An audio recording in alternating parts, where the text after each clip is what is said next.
So, okay, great. Got it. Hey, everybody, Habaragani. Hey, Nia. Nia, yes.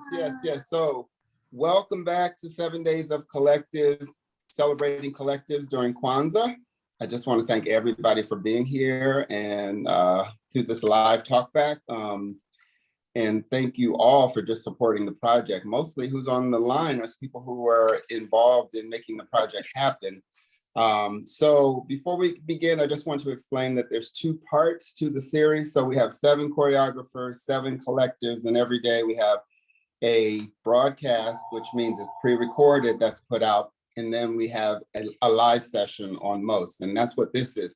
And in the live session, we get a chance to meet the people who were in the broadcast and ask questions, give feedback, and so forth. So I think Aloma and Shanera and Glenn and Michael did a tremendous job with the summit. Just hit it out the park, you know? So let's just give them a woo-hoo! Come on, y'all can raise up that energy. Raise it up, raise it up, raise it up. All right. So and don't forget Dawn and the video and all of that that she produced. Yes.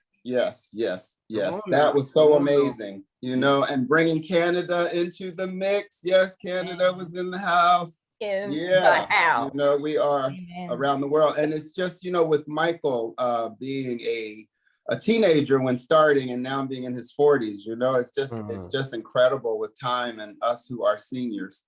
So in any event, I think I'm going to turn it over to Aloma, and she will be our facilitator for the day, the collective leader of the International Black Summit, the co-leader there. So take it away, Miss Aloma. Okay, thank you so much, Byron, for being willing to be as pregnant for as long as you have been. It's been a long really. one. The labor, you got elephants beat, you know that? And the labor. Pregnant. Let me just tell you, it was like a 36-hour labor, you know? So getting that first episode up, you know? And being willingness to see it through all the birth pangs and everything. Because if you had not done that, we wouldn't be here having this particular conversation. And I'd like for us to acknowledge and keep present Pat Reed Porter. Please. Yes. Pat is recovering from an illness. And just to let her know that she is absolutely present with us and her contribution to birthing the summit is present and appreciated beyond words. Okay. Well, we have a guest. Mr. John Thomas. Hey. Okay, Mr. John Thomas, can you tell us about you and your summit connections and everything else you want us to know? Wow. Give me a moment. Well, maybe not everything.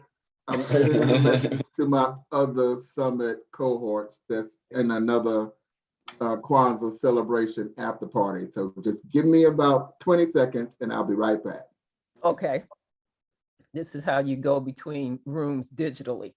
Well, and while John is partying in another room, I'd just like to open the floor and ask you, how did the participation in whatever you did in this part of the Kwanzaa celebration, how did it affect you in your life? Who are you now? Because I know for myself, I'm not the same bundle of molecules that I was when I started.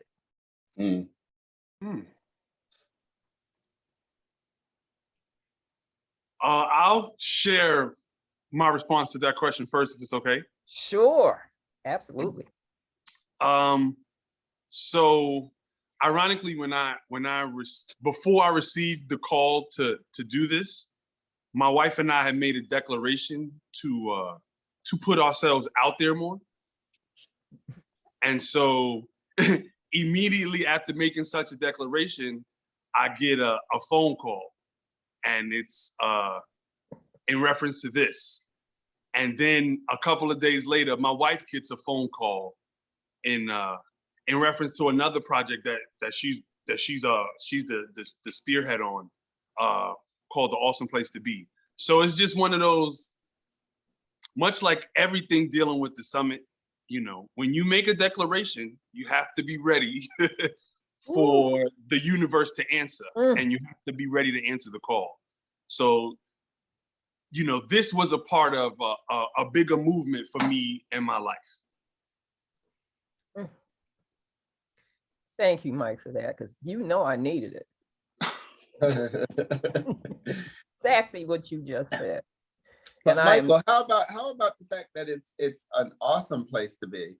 You know, this is a place to be, and she's at an awesome place to be. Oh, bro. How ironic is that? You know, so The funny thing is, to be, period. You know, the funny thing is when you guys were telling me that this was a place to be, I looked at my wife immediately and we laughed, because we named our company An Awesome Place to Be because we have 3 children with autism.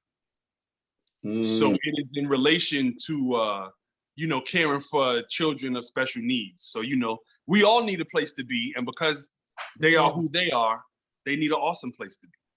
wow. That is just wonderful. Thank you. Well, while our Jane is joining us from Ghana, Wow. I believe from Accra. yes, welcome, Jane. Welcome. Yeah, thank you, Byron. Thank you, Aloma. You are welcome. You're going to show your face to the rest of us so we can meet our sister. You know, your sisters and brothers here in the International Black Summit, Jane. Yes, it's actually nighttime and I'm so not looking presentable to show my face. So Okay. We get it. Kara and I were having a similar conversation this morning when we talked. What was that, yesterday? Oh, I changed my clothes 2 minutes ago. Right? Yeah. Yesterday, we both had our hair wrapped up. We're like, hey, this is sister's getting it done. That's all good. You know, it's beautiful. It's all great. Oh, my word. Okay, so Jane, by any chance, have you heard from Julius? not today. I think in a while I haven't heard from him. I was he's supposed to be in Accra. That was yesterday, but I haven't had any words yet from him. So unfortunately, yeah. Okay. Well, thank you. Oh, there you are, Mike. Yeah, something, you know, you were saying about, you know, the challenges that everyone has to be, and then someone who has a particular, say, a neurological challenge like autism has extra things to deal with. So what do you say the summit can bring to the party? First of all, the ability to listen. The ability to listen. My wife and I feel so blessed to have gone through the summit to prepare us to be parents of children with special needs. Our children are nonverbal. So when I talk about listening, you have to go way past words. You have to have I don't know what to call it. Hi. Hey. Hi, Willa. Hey, Willa. Hey. What's up, Willa? Help him verbalize this. My wife was also a participant and facilitator in the summit. We are actually the first couple of the International Black Summit. Yes, we are. The first couple to meet at the summit and come out. All right. Well, you all are just two people of firsts. Oh, okay. While we're there, I'm also the reason the prerequisite was created. I just want to put that out there. Thank you. Okay. Thank you, Michael. His claims. Yes. That's right. That's right. That's right. I'm Watermelon Mike originally. That's who I am. And okay. But let me explain I want to verbalize the listening part of what the summit brings, listening, and then the access to transform your conversation, therefore transforming your reality, which was the gift, and the way that that plays out in our lives now is so perfect. Listening to people that don't talk has been such a spiritual, a meditative experience almost. And it comes from also this yearning from wanting to hear them utter anything. And so it's not about their utterances, it's about listening to them, the things that they do, paying attention to their body language, which is the majority of what's going on, their behaviors, how they react to things. And the listening I developed from the summit has been amazing. It's been such a gift. And so I really wanted to make sure that we got that out clearly. It's quite broad when you say listening, but I find it divine. I find when you think about listening, the ultimate listening is God in my eyes. And so to be able to hear my children in some way, hear their likes, hear their dislikes, wants and needs. It's been a gift. So that is what the summit has been able. It's a good relationship with my children as beings that are special. You know, I'm able to bring out the best in them and see the best of them. It's been a gift. So you all have to know that, right? Yes, as much as we struggle with things, still that ultimate gift. Without those tools, I don't know where we would be. I don't know where we would be. Thank you for allowing me to share. I appreciate it. You are welcome, and thank you so very much. What about community? Can anybody, chime in? And particularly, I'm interested in the contribution, say, Willa and Mike, that your children are making to the conversation, that part of the declaration that we declare ourselves, our communities, and all communities whole and complete. How your children, in their own way, are helping to fulfill that part of the declaration. Well, I hate to do all the talking, but that's easy. My children are the purest example of just being, because they don't know anything else to do. And I mean, it's not always what you might want them to do, but their ability to just be, in my opinion, is a major contribution to the community. What I'll say, how can I say this? My ability to listen to them has me listen to other people easier. So I know how to communicate with my community better. Because I communicate with people who are nonverbal, communicating with people who are verbal is practically easy. So I can hear the words, see the body language, see the facial expressions, sometimes listen past that, and then, learn how to relate from there. I think, my children have taught me how to relate to everybody on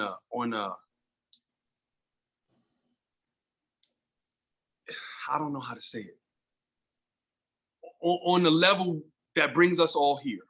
I don't have to be here because I'm this, and you don't have to be here because you're that. I know how to, see everybody on their terms. And I think that's a major contribution to community. I got it. That is wonderful. Chris? Oh, John, something you want? Oh, go ahead. John, were you going to say something? Yeah, I was going to say something. First of all, I'm John Thomas, so thank you guys for having me be here. I am a senior facilitator with the International Black Summit. And I hold a number of different leadership roles in the International Black Summit. But the thing that I love to do the most in that particular conversation is distinguish distinctions, distinguish conversations, distinguish listening, distinguish the spaces.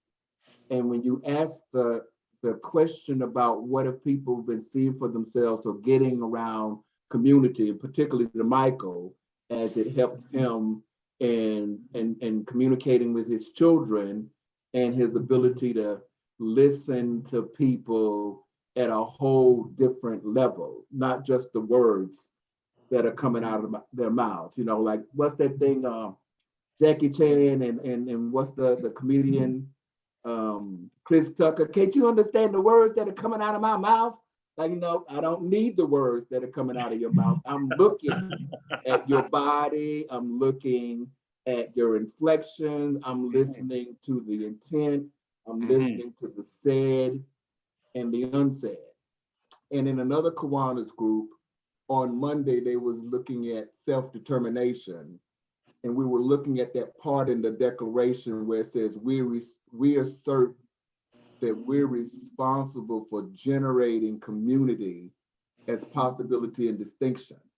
And we started to dissect that, like we're saying, we are asserting, we are saying we're responsible. We are responsible for generating what kind of community?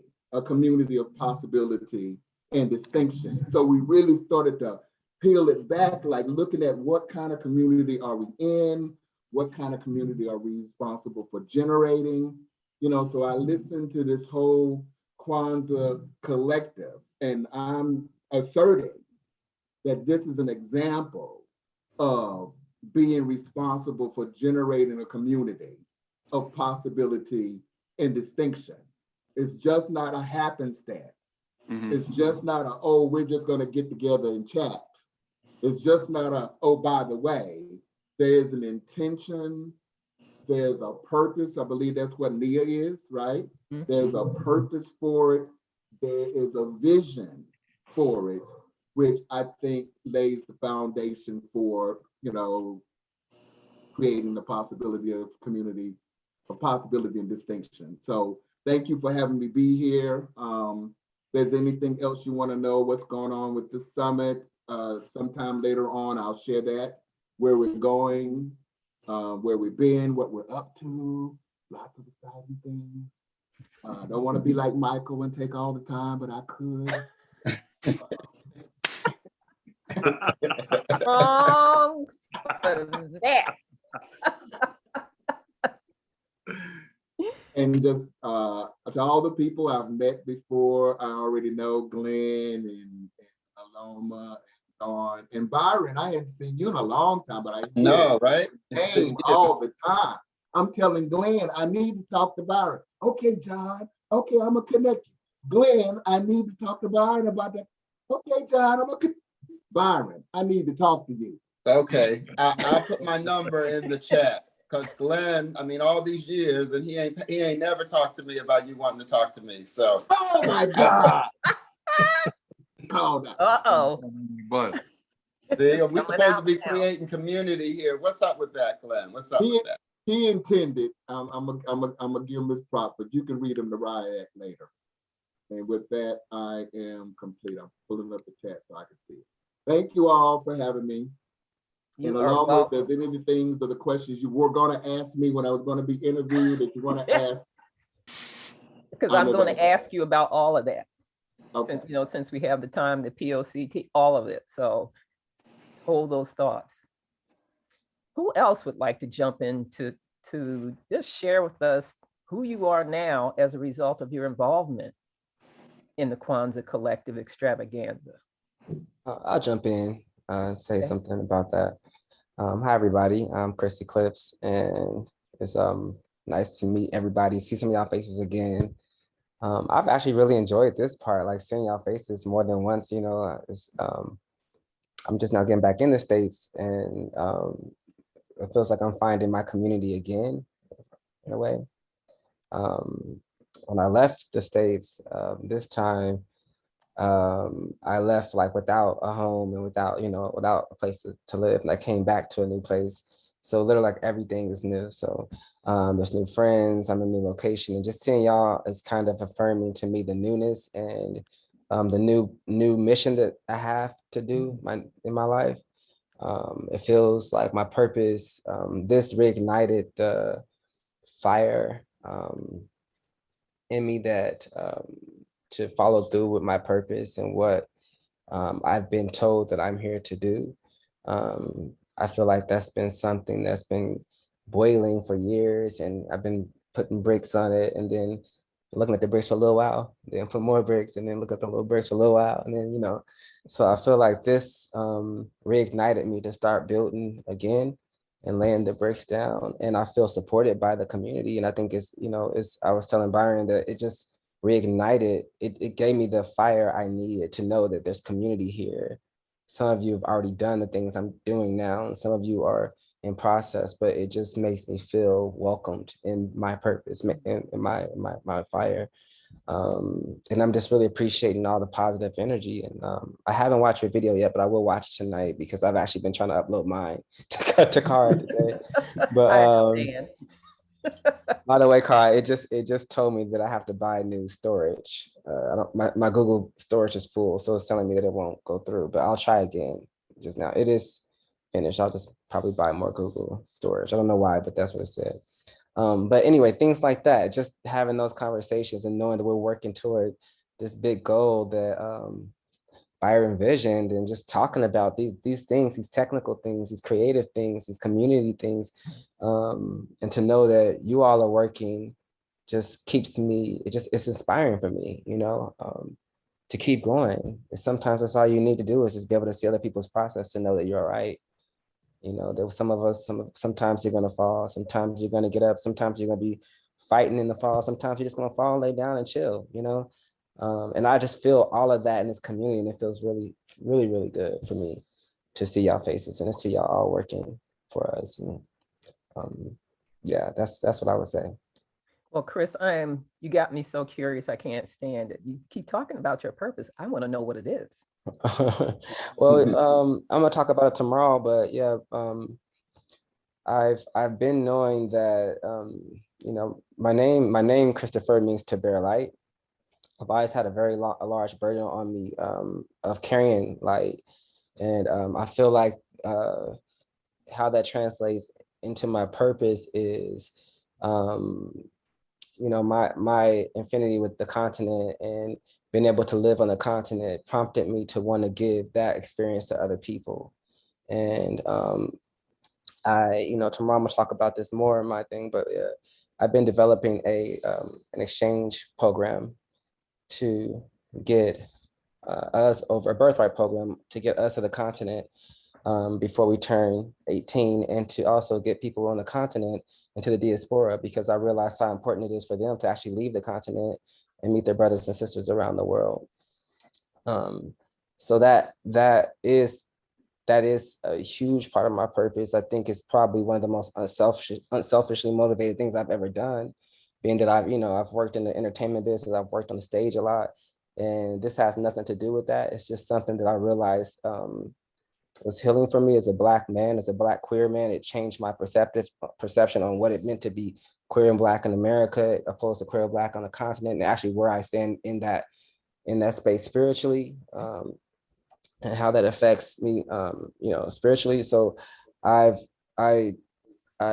know that because I've had that experience, that it is my purpose, or it is my mission, to make sure that someone else has it and gets the healing faster than I got it, because I got it at 40.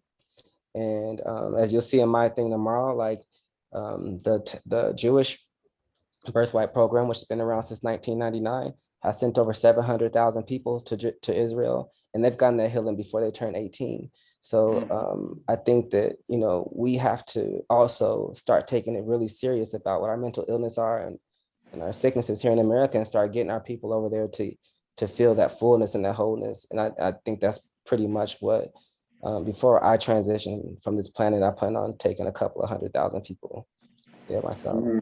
Wow, that's amazing. Word. Wow. Thank you so much, Chris. And if you see his video, oh, the dance is just exquisite. Oh, thank you. Yeah, thank you. I can't wait to see yours too. I'm gonna watch it tonight. I'm gonna catch up on everything tonight, y'all. I hear you. Don't worry about it. Oh, goodness gracious. Thank you. Who else? I'll go. Okay. Hey, everybody. Hey. Hey, Shania. I think for me, since I am in a new space right now, And I've never been in the South this long. When we talk about community, because in the city where I am, I realized that maybe I've taken for granted being able to be in community, because I'm born and raised in a large city in Chicago. And then I've lived in Los Angeles twice. I've lived overseas, and everywhere I've went, I've been able to find my people, my tribe, whether they look like me or not, right? And then I moved here, and it's I'm gonna say more of an isolated kind of situation. And so but the thing is that I'm always outgoing, always a people person. And so I realized that I have to really go into overdrive to initiate it. And so on the surface, it may look like in this town that there is no tribe and there's no need for the things that, or the kind of community that I'm used to.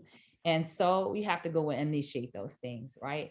Now, just interrupt you for a second, where are you? Oh yes, Fayetteville, Georgia, which is 25 miles out of Atlanta. So mostly anything deeply rooted Black, etc. People always, you gotta go into the city for it. Don't nobody want to be going all the way into Atlanta for everything. I don't think that has to be done. Being the person that I am, I'm trying to create community way out here, because Fayetteville is a beautiful town. And on the surface, it might look like Main Street, USA, white, but it's not. It's a lot of us. It's a lot of us out here.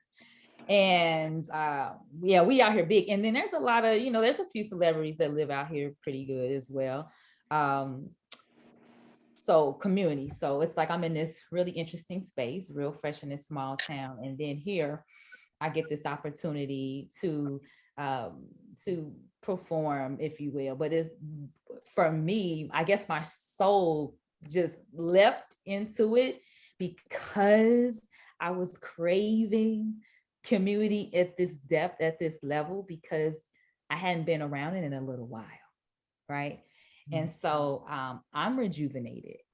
So in terms of, okay, yeah, I'm in this interesting little town, and I've been asked to maybe even get an open mic started, because people, you do poetry, all of that. And so even getting that done, is so many things that I take for granted that I could do when I just left Los Angeles. And that's not necessarily the case here. So now I'm like, yeah, I'm gonna move forward. Yep. I got it in me. And I also feel like, even though I'm here meeting all of you in this project, I feel like if man, Chris, I hate the fact I didn't meet you in LA. I'm like, what? Now when I come back to LA, it's like, what up though? Let's get together. You Seriously, I thought the same thing. I thought the same thing. That was just like one of those weird misses. Yeah. But don't worry, I got some things set up for you when you come back. I'm already getting my 2022 itinerary together. And yeah, then we would have got it in. We would have definitely got it in. Like Texas, I have some college friends in Texas. I ain't seen them in a decade. So I'm thinking there are different now with this project. It's not just, oh, we do a performance and we have this talk. It's like, no. So I feel like y'all want to come through to Georgia and let's get it cracking. Let's give them some of this. Like, if you guys could see me in the WhatsApp chat, like I was literally just exhilarated, because I didn't know that I needed it until I was involved in it. So that's how it's changed me, because I can also be in my cocoon creating, but you can't stay in that cocoon because you have to share.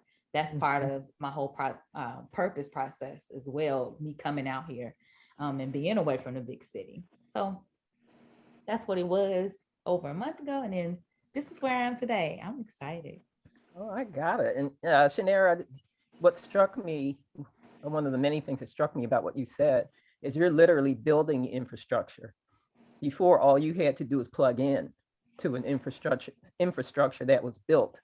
And now there's a different space, all that experience being carried with you.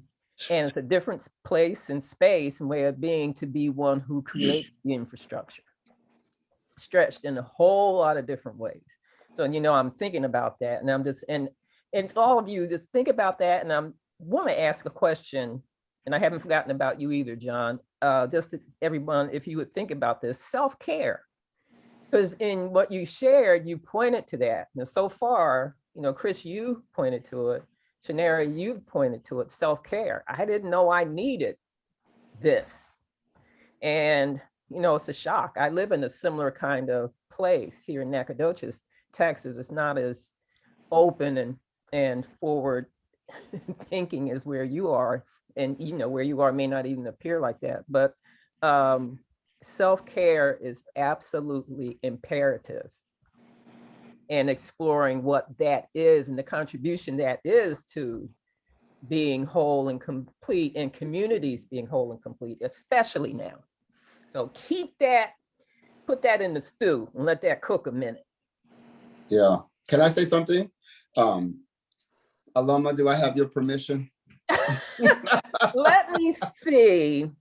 Yes. Well, I'm just following along with Clifton, But I wanted to say something to Shanera and to Chris. The point of the conversation is that the community's here. This is it. You can plug in. Like, she don't need to come to California. You don't need to be in California. You can be in Tokyo, South Africa, wherever you are. This is the community's here to plug into, and you can build, where you live. But the point is that we are together, and I think that, for me, a big part of this project is about the abundance that we are now. There's, like the summit, there's nothing to do except be. We got it. We're rich.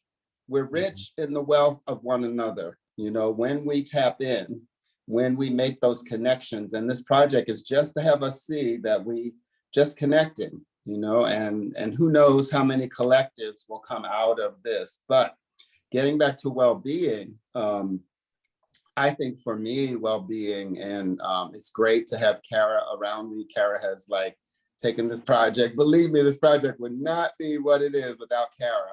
But also Kara has this energy. She's always very, very enthusiastic, and she really gives a lot of energy. And I get fed by that, And when I'm like that, people have told me I'm obnoxious. You need to tone it down. You need to, and that has a lot of times just kind of shut me down and hampered my self-expression.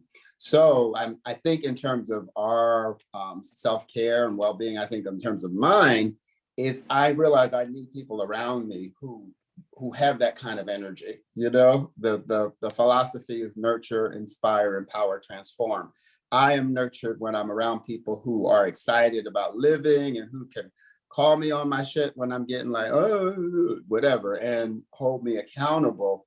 But also the ones who are excited about living. I could be around Chris a lot, because he's a light. I could be around Stanza a lot because they're just lights, bringing something else forth. And I think that that's what maybe youth and spirit, youthful spirit, has to offer, is the nurturance to the spirit. And that keeps me well. I haven't had a whole bunch of sleep. Kara and I have been up, many, many nights, up this night until 4:30 to get the presentation done.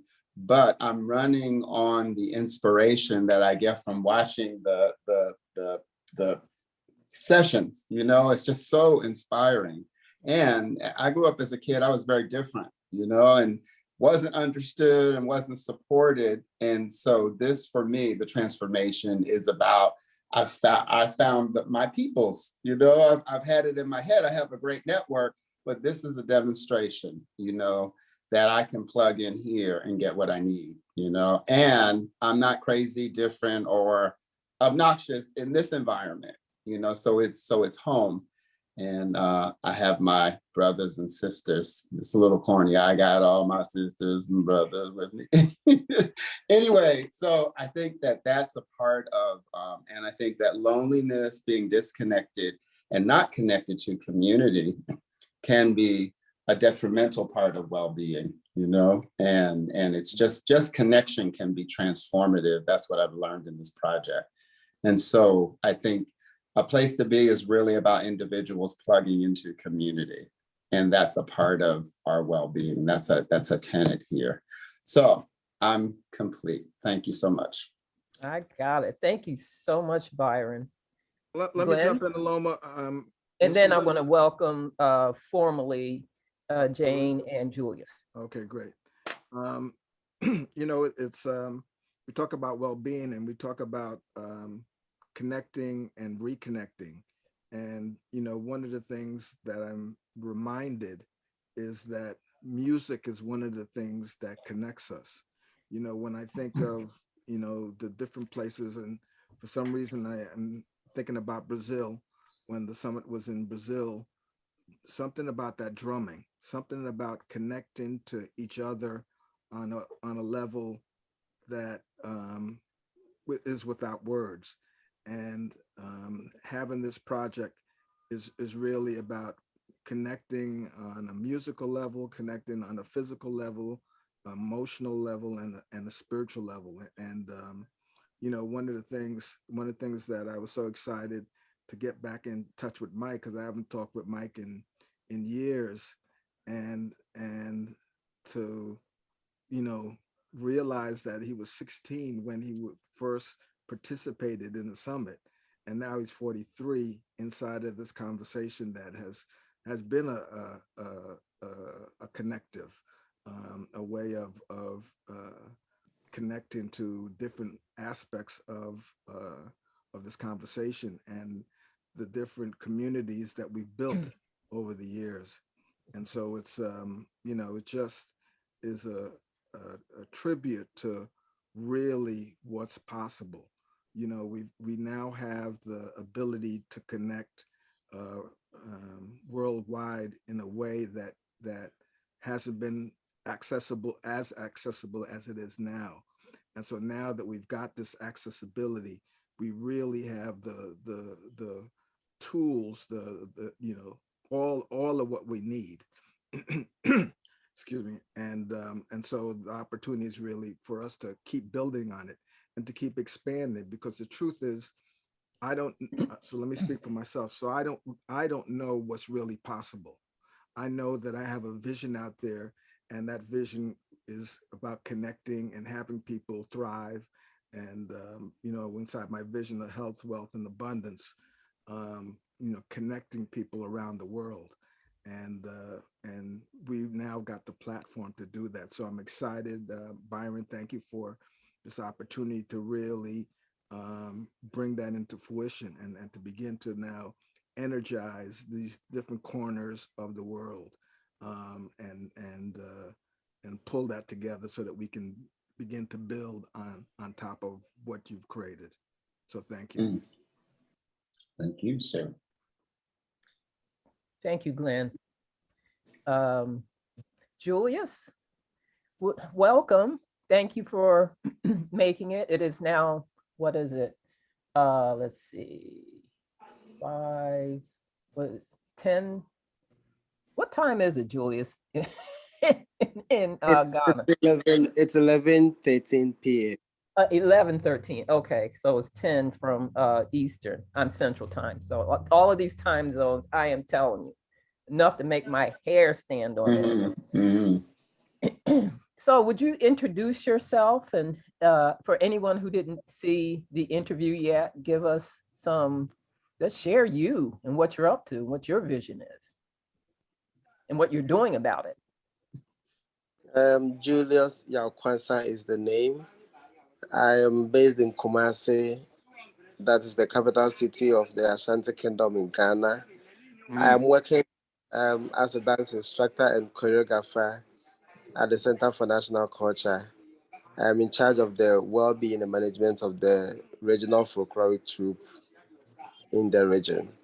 I'm currently working on a project that is tapping into an untold history of the Bono people, who happen to be the cradle of all the Akan ethnic group in Ghana. Their story hasn't been told, so I researched into it, and I have a piece that I'm putting on stage to tell this rich history of the people and their culture. They actually started the Akan civilization of Ghana, but a lot of people do not even know about them. They are now a marginalized group of the Akan group. Meanwhile, they were the first kingdom that settled in Ghana before every other Akan group joined them. That is my current project I'm working on now, and it is actually a vision to come true in July this 2022. It's going to be performed in Sunyani. That is also the capital city of the Bono region of Ghana. Julius, can you share a little bit about the origins? What tribe of people do you come from? I come from two different places. That's my mother coming from the Fanti, that western region of Ghana, and my father coming from the Bono region. That's also in the middle belt of Ghana. So because my mother is an Akan, my father is also Akan, it's a matrilineal inheritance. So it means that I'm coming from my mother's side of the world. That makes me a fancy person because of my Akan lineage. Yeah. The Akan is a matrilineal inheritance. So anybody who is an Akan is coming from the mother's side of the country. So I'm actually a fancy person. Okay, thank you. Julius participated this past August in the International Black Young Adult Summit. And we're going to see a little clip, a short clip of his work as a choreographer. Look at the dancers in here and choreographers. Look at their faces. Just loving it. So we're going to show you all that in a little bit. And can you give us just and we'll tease it out a little bit after after we see the clip. What did the summit, the International Black Young Adult Summit, provide for you, particularly with the big accountabilities, the big projects that you're up to? It's really inspired me. It has empowered me. I took a lot of inspiration from participating in the summit, and that is what actually led into my current project that I'm working on. I needed to prove to the adult that the young adult is capable of making a change that they see as impossible. So I'm sorry. I'm very sorry. I've just heard this story before. It struck a nerve there, Mike, huh? It's awesome. Yeah, so I picked empowerment as a tool for participation in the summit, and that is what has kept me going. And I'm very sure that I am serving as a role model for a lot of young adults in Ghana. They're looking up to me, so I also don't want to let them down. And I don't want to also pay attention to the negative comments that some people in my community were giving out to me, looking at my age, the kind of person that I am, my educational background and all. I still needed to make a point by proving them wrong that the young adults, no matter how is capable of making that change the world needs. Okay, on that note, we're going to take a look at his dance clip. Let's go. Okay, ready? I'm going to go ahead and share my screen. So you're going to do it. Cool. Yeah, I've got your back, my friend. Don't worry. Oh, whoops. Okay. Is that okay? Yeah. Oh, please do. All right, my friend. Awesome.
Yes. Yes.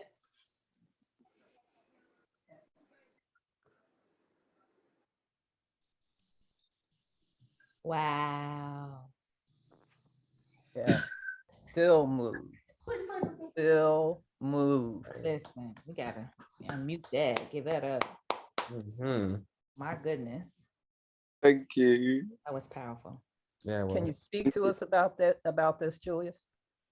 Yeah, so this piece I used to tell the opposite life of our leaders. So in the piece, we have two different group of people. That's the people in the community and the leaders. Be religious leader, politician, a chief, a military officer, or whoever a leader he or she is. Instead of living a life that is more of supportive of their community and their members, helping them to build and empower them, they pretend they love them by joining hands to them, faking life and love for them. And they end up either killing them emotionally, mentally, or physically ending their lives on the planet. So, and the title of the piece was Shade Stem, Shade hyphen stem, but the actual word was shade system. So I'm speaking to NIA being the fifth element of Kwanzaa as purpose to tell our leaders to live a purposeful life to help their community and the members than to bring them down in any form. That is not supposed to be their purpose. Their purpose is to help build the community and the members. I got it.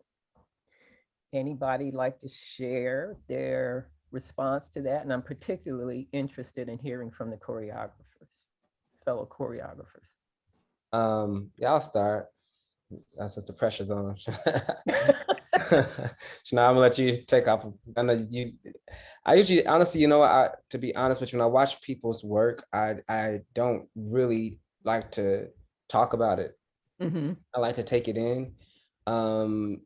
I understand what communication is to the body and how much work it takes to get that type of communication that you just got on there. He didn't have to tell me what happened in that story for me to figure it out. My brother's here, he's a choreographer too. Now I was actually saying it to him. You guys can hear me on mute, but I was saying this is the story. Basically the same thing you said. So with art though, it's left up into interpretation. And I feel like that the visuals were so powerful that there could have been many stories in it. And I think that's good choreography. It was a clear story that was there, but there was also there's a lot of different stories happening at the same time. And that was it was really well communicated through the bodies. I thought y'all used the bodies really well. And I think something that also stood out was the simplicity of it, the way that y'all did not over choreograph. Which, we have a problem as choreographers sometimes saying no to ourselves because our bodies, our minds wants to do more than our bodies actually should do. So I thought it was really well disciplined on your part to actually do what the piece was asking for and not just throwing moves out there. Thank you. Wow, never heard that said by anybody. Thank you. Ooh, Chris, that was heavy, bro. You know the struggle, sis. You know the struggle. Be real. Yes. Crazy. Guilty. Yeah. I just want to say, can y'all hear me? Yes. Visually, like looking at it from here, it was awesome. Just let me get that out there. But the shadow work from the lighting was dope. I was fascinated watching it. It was beautiful. Got it. Wow. Thank you, Mike. Julius, was there something else you wanted to add to this conversation? I want to talk about my role, the role I played in performing. I was the military man, and you saw that after killing, I fell. So this military man is somebody who was not really into the business of killing people as his purpose. So anytime he killed somebody, he kind of loses some energy and falls down. Until later on in the piece, he had to depart from that kind of cult and live a liberal life, but then he also ends up being killed by his own people. Yeah, so it goes on to say that if you want to stand out to fight for your rights or the rights of other people, there are a lot of challenges there. Even your own people might even fight against you. For fighting for them, they might end up fighting against you. It's also a big thing that is really happening down here with us. Yeah. So like my colleague choreographer said, it encapsulates different stories relating to how we are treated by our leaders. Yeah. And the piece actually inspired by something that I went through in my final year on campus. And also at that moment, the current situation of Ghana, they all triggered me to put up that production. Thank you very much, Julius, for sharing that. Thank you so very much. You're welcome. We have Tijuana. Tijuana, tell me if I'm mispronouncing your name. No, you said it correctly, Tijuana. Oh, okay. Yeah. Welcome. And Kweku, welcome. Oh my, Kweku was in the building. That's my friend Tijuana from Chicago. That's one of my pieces. She made it in here. I've been getting texts the whole time because people are trying to log in and stuff. And then one girl said, she said, I know I registered, but that she didn't get the email, so she doesn't have the Zoom link. So I'm so glad to see one of my pieces online. I was trying to be with y'all and then answer their text. So hey. Hi everybody. Hey, Kweku in the flesh. Well, let's see. I'm gonna zip back to you and we will hear from Tijuana and Kweku in a bit, but I wanna get back to John. If you could give us a snapshot of what the summit is up to, and particularly in what you're gonna be sharing about, because from what I know of it, looking at the vision in the future and not just having a vision, implementing the thing so that it produces results and what you're working on and things we've already done as far as coursework goes. That's just a little bit, John. Just a little bit. Okay. Let me see. Okay. Go too far to the right, come back a little bit, or go too far to come down a little bit. Okay. That's right. Too far down, go back up. Okay. Let's see if I can get it in there. All right. I'm Aloma's brother that she never had. Right. So y'all will hear me picking at her, or she'll be picking at me all the time, just so y'all know. So it's been a pleasure to meet all of you. I didn't acknowledge all of you before. I'm just blown away at the work that this group is doing and the work that you guys are doing individually, particularly in the area of expressing your purpose and expressing your vision. So let's see, I'll try to give you some sense of where we are now with the International Black Summit. As many of you know, we have traditionally had an annual event the first weekend in August.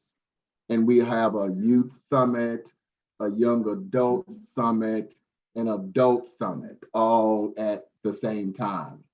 Well, over the years, we've actually expanded into looking at other courses, other programs, other events. And some of those programs, courses, and events are slowly being rolled out now. We're also looking at other agencies providing resources to the International Black Summit so that we can expand our work in places we normally wouldn't go, right? Like we normally wouldn't go into a high school, but an organization could say, I want you to work with the youth of Chicago, on the south side of Chicago. Here's a grant. We want you to do this kind of program, and we'll bring this type of transformational work to that area. So recently we did a community event that we offered to the leadership body and summit body called the Power of Community Transformation. And it was a 2-day event designed to bring the distinctions of the International Black Summit, the distinctions of listening the spirit, the distinctions of trigger, know out there, for those who've been around, the distinctions, and how do you use those distinctions in forwarding your vision for your community. Maybe it's the Black community, maybe it's the world, maybe it's your particular block, maybe it's your school or school system, maybe it's your whole city. Here in Fayetteville, I've taken on the Black community in the city of Fayetteville as my target community. So I'm now able to go to meetings instead of getting upset with people because they don't see the world the way I see the world. I got some tools that I can use in the conversation. Now, I might cuss them out later in my private or call Glenn to clear around it. But in the moment, I got some facility to catch myself and be able to distinguish something that's going to help everybody forward their vision. So we did that. Then after that, we had this 8-week seminar series called Community Vision in Action. If you hang out around the summit, you hear people say the POCT and the CVIA. That's what that means. The POCT is the Power Community Transformation, and the CVIA is the Community Vision in Action. And we did that program with a number of participants, including ourselves. And what came out of it for me, and I just speak for myself, is I got some clarity around my vision that I didn't have before. I'm real clear that my vision is that we be our authentic selves and share it with the world.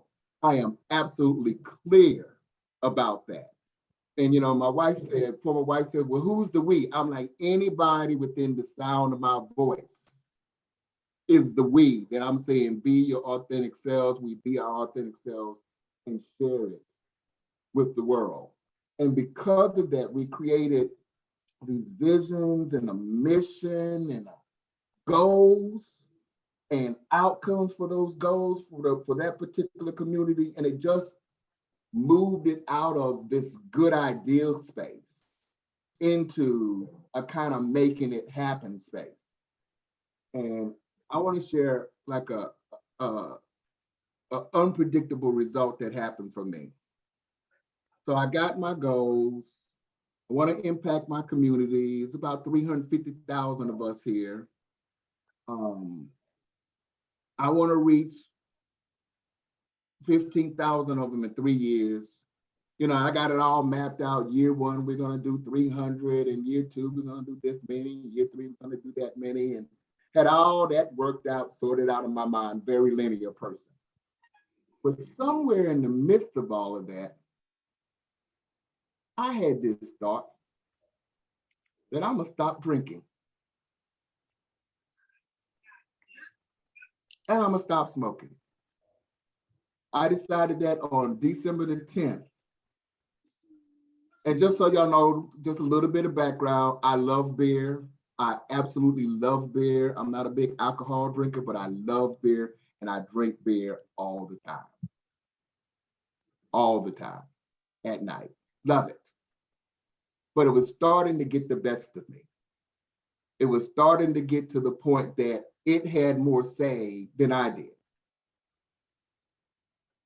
So if your thing might be eating, your thing might be drinking, it might be smoking, might be something else, but it was at the point that something about that wasn't consistent with me being my authentic self. That wasn't on my goal list. So I made the decision to do it, and then I didn't drink a beer that night. The next night. Wasn't ready for the cigarettes, so I bought me some cigarettes. But I didn't drink a beer the next night. And I didn't drink a beer the night after that. So I have not regularly drank beer since December the 10th. And I really don't have a craving for it. I've noticed my cigarette smoking has reduced drastically. What used to take a day for me to smoke a cigarette, pack of cigarettes is now 2 days, 2.5 days. These are things I planned. This is like the outcome of getting present to my vision and being my vision in the moment. So those are the things, the kind of work we're doing now, and we're able to take that work to any community that will have us. Any ethnicity, any community, any city, any county, any country. And so we're now ready to take it to the world. And so everything is kind of in motion. We're doing strategic plans to generate the revenue, the income, the capital, if you will, that we need to hire full staff. We've got a group of people that's working on funding opportunities to get us in different places to take our technology and really have it be out there in the world. One of the things we say is the International Black Summit is a conversation given by life through people of Black African descent to the world. And you know, at about 31 years old, I think we're ready for the world, if you will. So I'm hoping I'm sharing what you wanted me to share, Aloma. Yes. There's anything you want me to add? I'm looking so forward to having a lot more community events, a lot more youth events, a lot more young people events, particularly in other countries. And in some instances, we're going to have to go there and be there for a little while. So, you know, we're just expanding. I'm trying to keep calm about it because, you know, she told me 4 minutes before. John, you in Fayetteville? Which Fayetteville?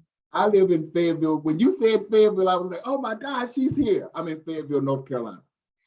So that's where the switch up was. Boy, Yeah. don't play with me. I know, right? I was like, boy, don't tell me you, because I'm like, you talking about 350,000, but you talking about the summit, because it's like 18,000 in Fayetteville, Georgia. Oh, boy, don't get me geeked up in here. Yeah, this is Fayetteville, North Carolina, but I know where Fayetteville, Georgia is. I've been down there. My sister-in-law used to live down there. I got some stories for you about it. I've been down there a couple of times. Don't be slow now. But at any rate, sister city, we can bring the power of community transformation anywhere. And then the community vision in action is currently done virtually. And it's a really powerful body of work. And I'm speaking as one of the facilitators. So I got mine and then some. And then if you listen to the participants, oh, they'll just blow your mind. So did that cover it? Yes, that did. Very much so. Okay, good. Thank you, John. Thank you so much. You're welcome. Now I want to, Julius, your hand is up. And I'm gonna go get some water. I'll be right back. Is something before, I want to hear from Tijuana and from Kweku. Is there something you wanted to share before then? You're muted. No, it was a mistake. Oh, okay. All right. I got it. No problem. Tijuana, what about you? Tell us a little bit about yourself and what you're up to and what made you come tonight. And anything you want to react to, you want based on what you've heard so far. About myself, I'm Tawana. I'm from the south side of Chicago. I recently located to Bloomington, Illinois, and I've been here for 3 years. I serve as the director at the Boys and Girls Club in my community.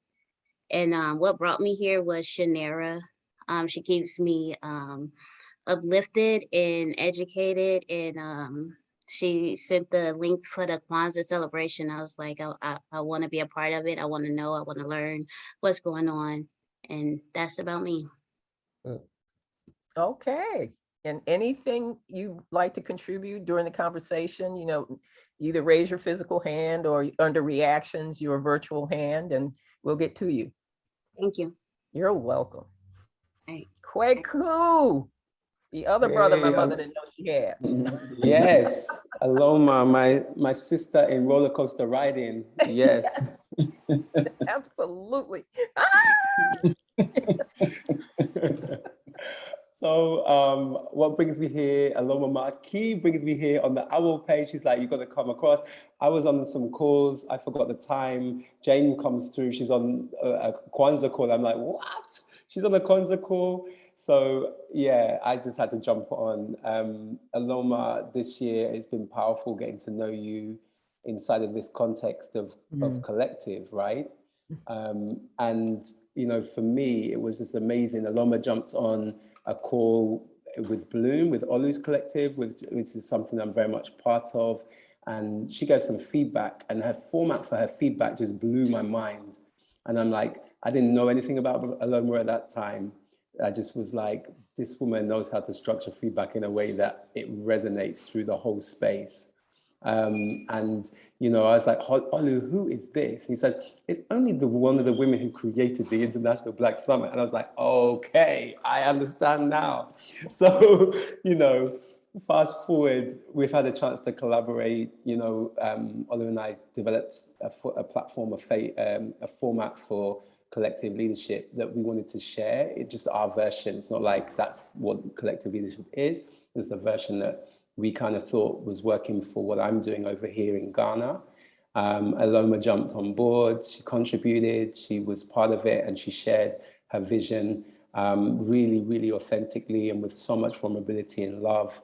You know, I got to work in coaching relationship with Aloma, and, you know, her generosity and her availability to my coaching. This woman who is like a legend was so open to my coaching. It just showed me what it truly is to be a mentor, because, you know, I just learned so much from your availability, Aloma. So seeing you in your space with some of your people, and I now know John, Glenn, of course, Byron, Chris, you know, Shanara now, you know, it's just been amazing. And Julius is one of my homeboys who made me comfortable here in Ghana when I first got here. So, you know, it's just how this network, this family has really, you know, there's a link all the way through. Kara now as well. She's on her way to Ghana now, so it's powerful. So that's kind of how I'm here. The context I'm here in is you know, I have a collective. The collective is OWL. Yeah. And Aloma is a member, Byron is a member, Julius is a member, and you're all invited. We are 87 creative heads who are interested in making a difference in the world. We're from different places. The framework of OWL really comes from three of my passions. One is the arts, including performing arts and visual arts, hence Aloma. And then we have the personal transformation, hence Aloma. And then we have the sports and fitness, hence Aloma. So we work in those three areas, and we allow, you know, it to be a space of exploration of alignment. And, you know, people come on board, they bring all and who they are. And the aim is that everybody works towards what it is they're creating inside that space. And we jump on board and champion, support financially with our presence, however we can, to really impact on all the members who are in the community. And so we're exploring how can you sustain that, like how much can you do in collective that helps the growth of every individual. And so that's the dance we're having at the moment, and seeing what can come out the other side. And that's why I call her my roller coaster sister, because it is a bit like that sometimes. Yeah. So it's a pleasure to be here. Dr. Byron Johns, this vision has happened. And I just have to commend you for going with it. You joined us on the roller coaster. You're still here. The wig came off, but it's all good. You still look great. And let's keep it going. Be nice. Look, I'm with you, Byron. I'm with you. Yes, I do. But truth be told, we're all here because of Kwaku. Because Kwaku has been a creative person. You know, he's been the artist in the project and working with the dance artists. But Kwaku has really been talking me through some structural things. And one of the things was these live sessions. He's the one who added, you need to add a component of live. I've seen a model like this. I've participated in it. So he is really, Kwaku's like Chris to me, just this light, you know, just like this childlike energy, this untainted, you know, like really, and like I told you, I get off on that inspired energy, that brightness, and he's that. And on Saturday we're gonna have a party, but hopefully we're gonna have a party like Awul has a party, you know, with the DJ and all these people from all over the world and people just hanging out, and you know, so we can celebrate. And I a big part of why this project got created was because of participating with Awul and Bloom. And it's just the experience of coming to the Zoom and being with people in Ghana and being with people in London and being with people in Canada. It's just amazing, just amazing. And I just committed that more people join in that space, because it's a great space and it's our space and it's not full of bureaucracy and a whole bunch, you know, we make up our own rules, we create the values, and it's just a beautiful, beautiful space. And Kwaku, maybe you can tell them how they can plug into getting to experience being a part of the world collectives, you know, that like Awul and Bloom, the ones that they lead. Sure, and thanks for that, Byron. You know, again, someone supremely generous with the openness, you know, to the coaching, and then the gift of, you know, of the affirmations, the appreciation, and the love as well. So, you know, really appreciative. How can you get on board? Well, by being here, you already, you know, I mean, for you to be here, and I know you're the right people that can be part of the program.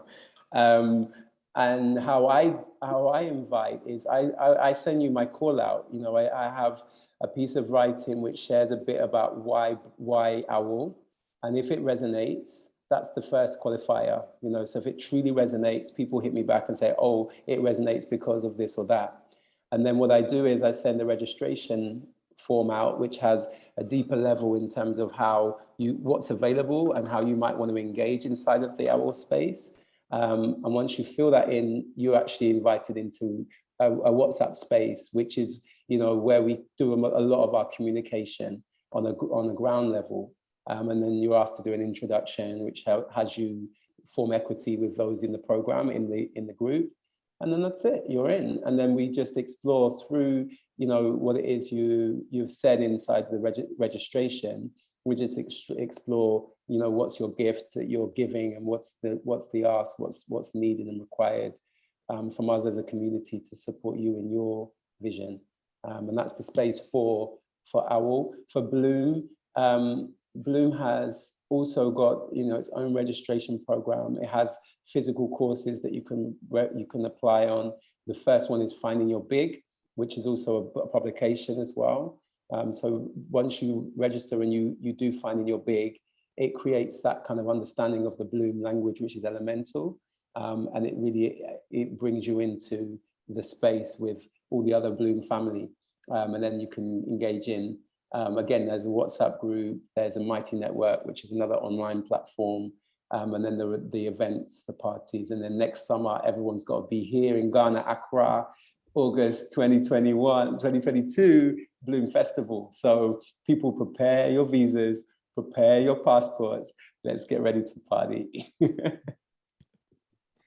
Thank you, Kwaku. And Kwaku, just let you know, Awul has been playing a huge part in Bloom, and how I started the business that I didn't know I was going to start, Unleashed 100, faith-based life coaching company and multimedia.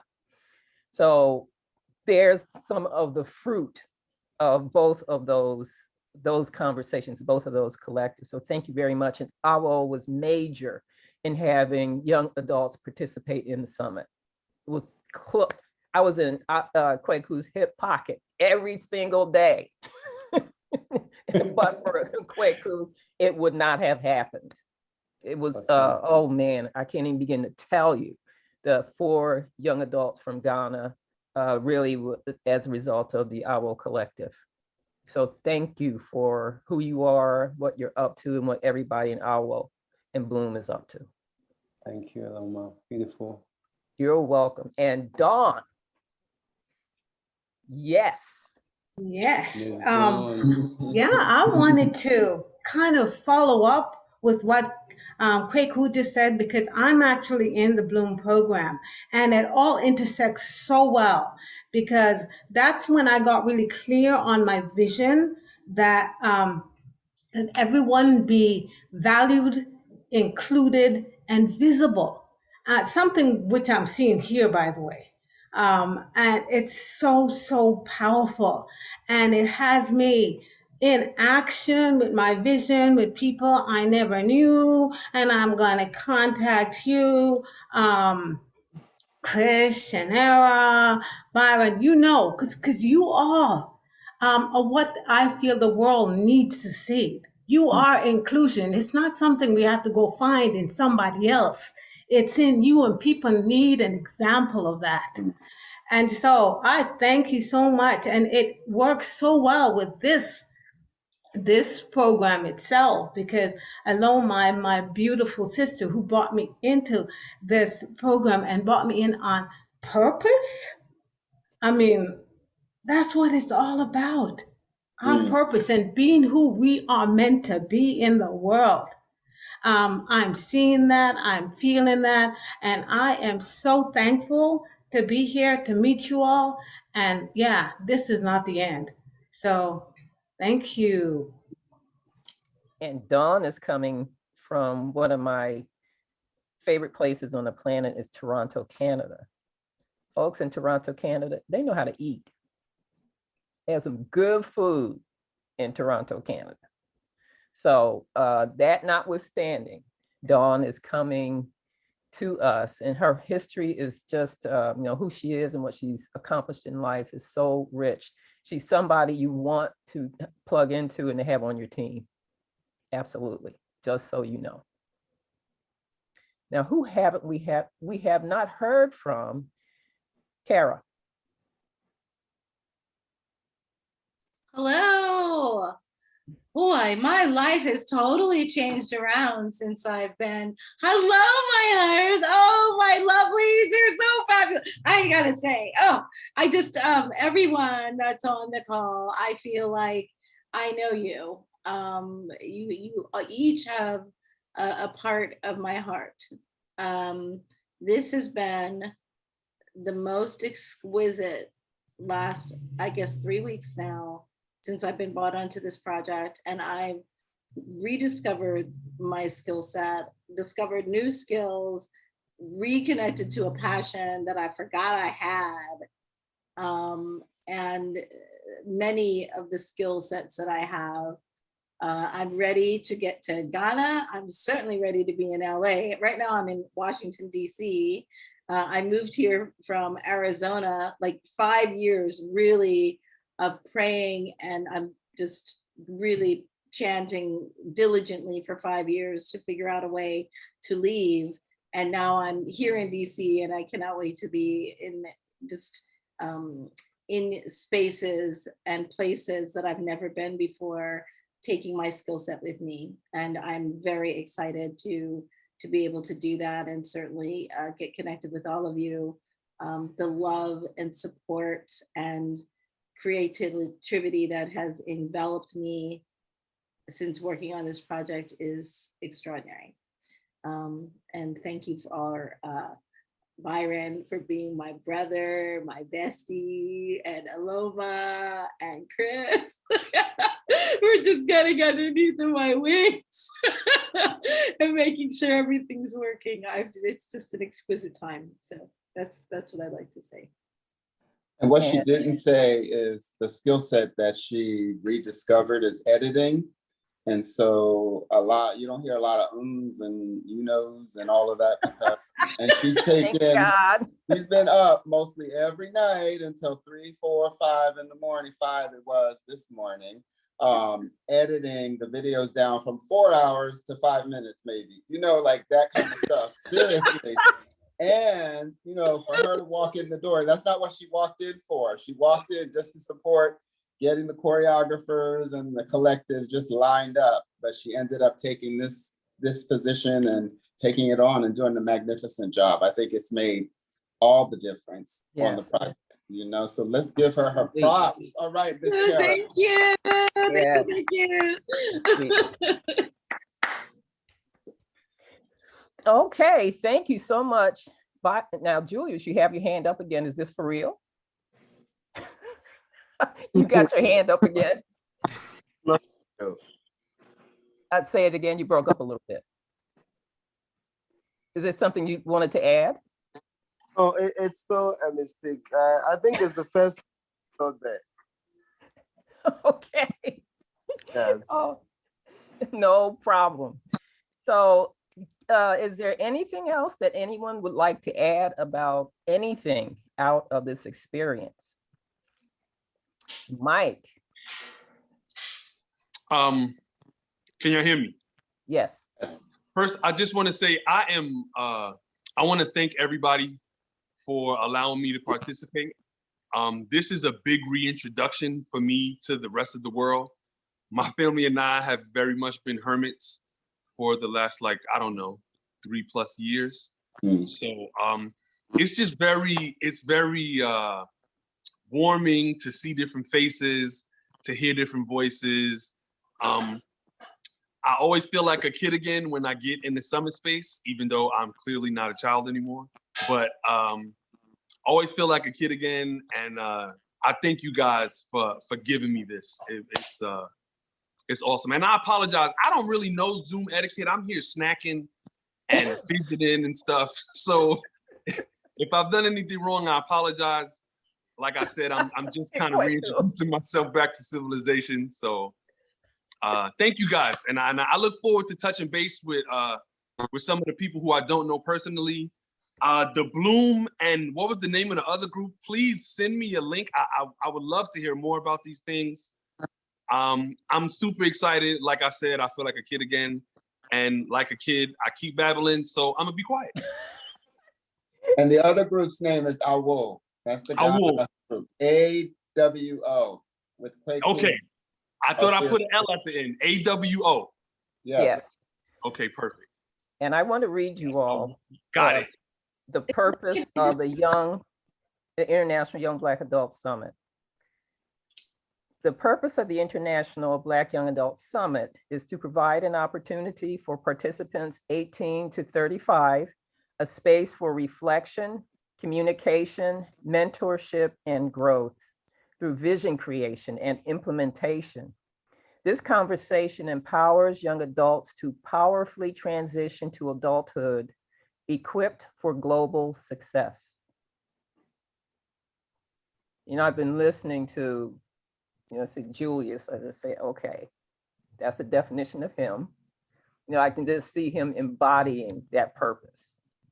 And Shanera, I don't know if you fit in that age group or not, but if you don't, too bad. I see you just embodying the purpose of the Young Adult Summit. So I just wanted to make sure that everybody got to hear that.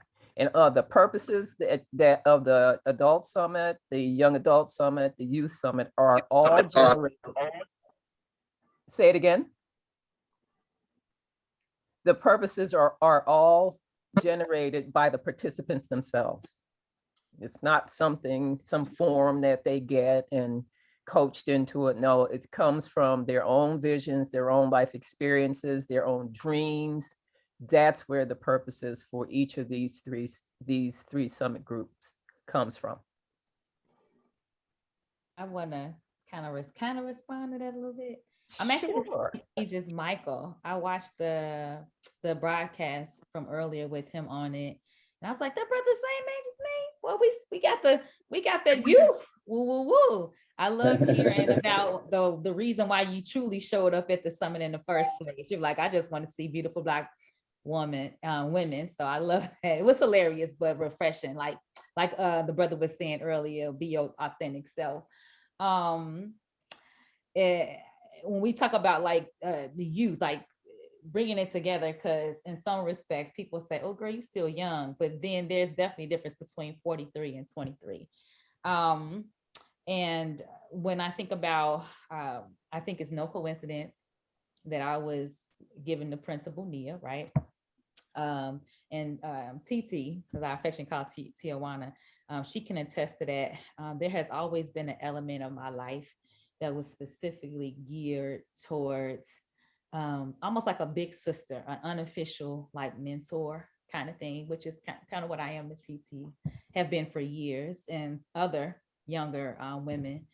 And what I feel like, the older you are, the responsibility that you have is you have to be real with the youth. I think they can tell when you faking and you act like you've never been through nothing, or you've never done some of the stuff that we say that's crazy to them, right? And so we'll be out of touch if we're not real with them and have communion with them. So I thank God that I've always A, survived and come through things, and B, that he's made me as transparent and vivacious to share with younger people. And that's the element that I bring any form of art that I have.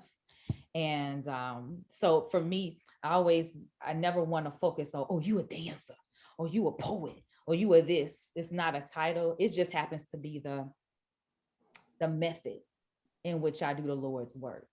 I'm always trying to just redirect people. It ain't me. You need to go back to your creator, and you'll know your purpose too.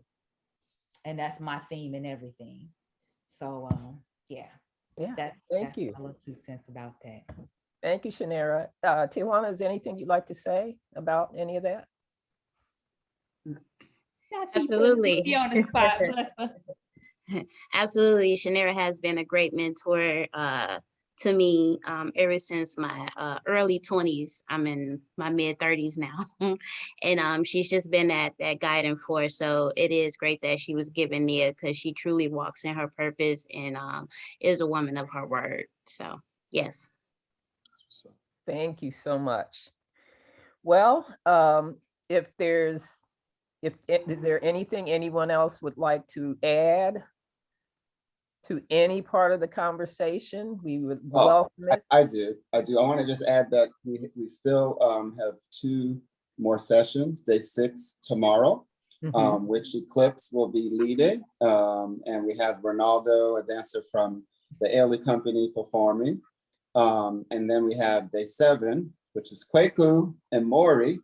And we actually got to tape something with them, so you'll get to see a little bit more about them. And then we have the party. So I would highly recommend that you invite people to just kind of hang out with us, and it'll be a little bit of talking, but a lot of just, engaging with each other and sharing about the experience. And I just wanted to say, if you are interested in anything that's happened during these 7 days, if you go to the Place to Be website, you want more information, just press the get in touch button and let us know what you want to know more about. We sort of put this together really, really, really quickly, and we're still putting things together, the website and all of that. So, but be in touch. And one thing I want to say about A Place to Be, we call this a contemporary dialogue, where people are coming together around common concerns and commitments as a way to engage in what can be possible with those commitments and move them forward. So I see the possibility here in the Bloom and our Will structure that we could maybe train people in collectives, like people in the summit, in this world network that we have, may group themselves according to their interests or where they want to work. Some people want to work with youth. Some people want to work, I like working with mature adults. Some people want to work with women. Some people want like that. And maybe we can build collectives out of the summit, and with the summit and the Bloom technology, and that could be the support that we provide with to our communities. So with regards to contemporary dialogues, if there's a dialogue that you have, because I believe we've become different humans as we evolve and we want to evolve. And so what's relevant? What do we need to be talking about? What aren't we talking about? What do you want to talk about? Or what do you want to do? You know, we could even have sports activities. I play tennis on Sunday, going to invite people out. So it's a whole range. We could play cards, you know, we could do a whole bunch of things, and some of them we can do virtually, but it really is about us deciding what we want to have and creating that, you know, coming to a place to be to get the support to leverage your ideas to engage the world, you know. So we invite you, and you can still invite people to the broadcast and to the live sessions. The broadcasts are going to be up on the website, up on YouTube for a long time as well. The extended, most of the things that you've seen in terms of the broadcast are very heavily edited by Kara, and sometimes I've been in there, but we also will be posting the full-length interviews, so you'll be able to go and hear the rich conversations beyond sort of what we did were little commercials or infomercials, and you will get the longer extended version on the website. So that'll be up in a couple of days. Okay, so we look forward to hearing from you. Thank you for participating and making it be what it is. And Miss Aloma probably wants to say some final words, don't you? Of course. So one thing, I invite you to go to blacksummit.org to get more information about the annual summit event, which comprises, as we said, the adult summit, the young adult summit, and the youth summit. And I invite you to register yourselves and come play and participate. Where is the summit? Where's the summit going to be in 2022? John, do you know? Well, no. Could it be Ghana? Could it be Ghana? Could it be Ghana? Could it be Ghana? Well, one thing we know, it will be virtual, right? Oh, okay, okay.